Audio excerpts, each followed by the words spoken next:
Today, Russian mercenaries are on our northern border.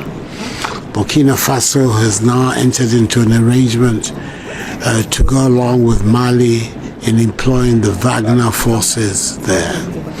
I believe a mine in southern Burkina has been allocated to them as a form of payment for their services.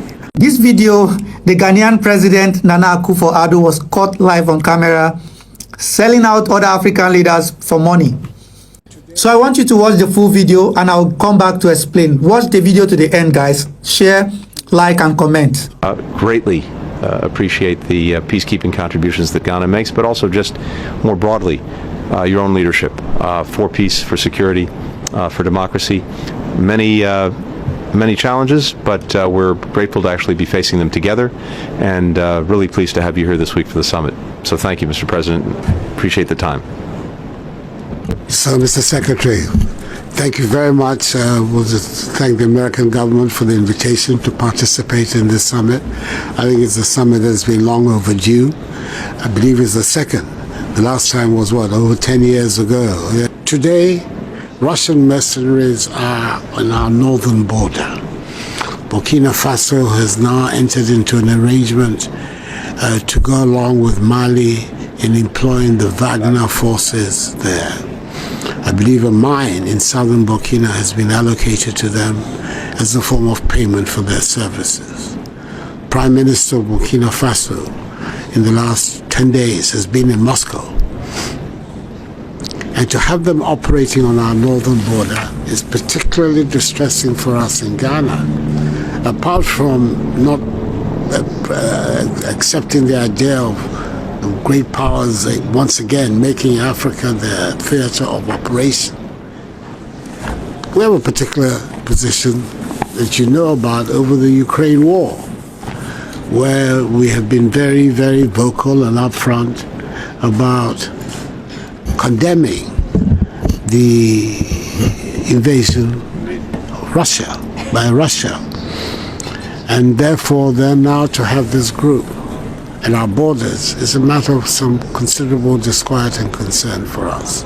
And we really like to have a privileged opportunity to talk about its implications and what we believe ought to be the case. This is what took place with the discussion in the Congress yesterday, which I found very fruitful.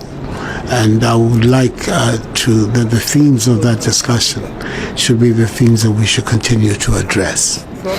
To what extent we can have you as a partner in confronting these threats.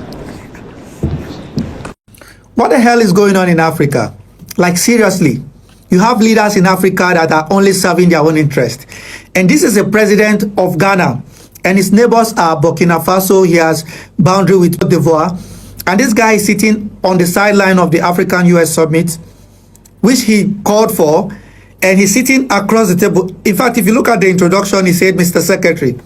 And the Secretary of State, Antony Blinken, said, Mr. President. So you look at the kind of relationship we have with these people. And whenever our African leaders go out, they don't have the gravitas. You don't see any real quality in them in terms of charisma. Somebody is sitting down across the table and reporting to his slave masters and begging them that his brothers are actually, bringing Wagner forces for their own security and safety. And he said nothing about the French problems in the Sahel.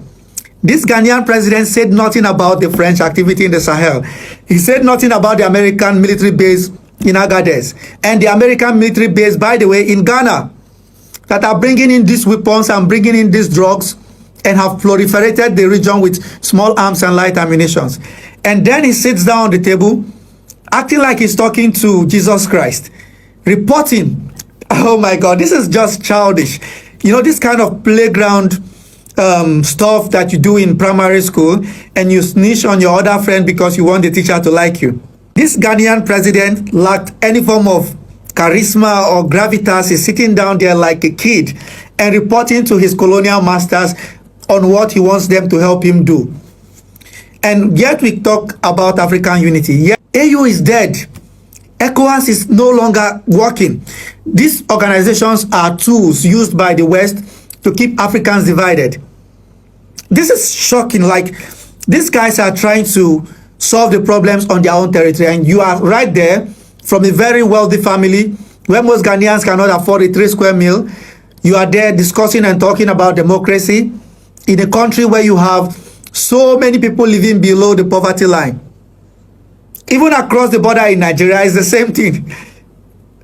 So, and people are surprised why Tinubu wanted to invade Niger to hand it over back to France so that France can keep it as a slave colony.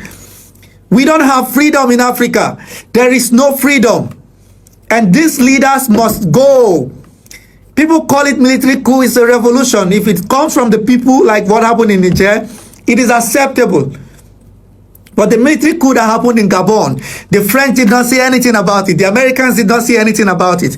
And the Ghanaian president have the guts, he has the balls to sit across the table, which is not so equal, because that is the Secretary of State of the United States of America.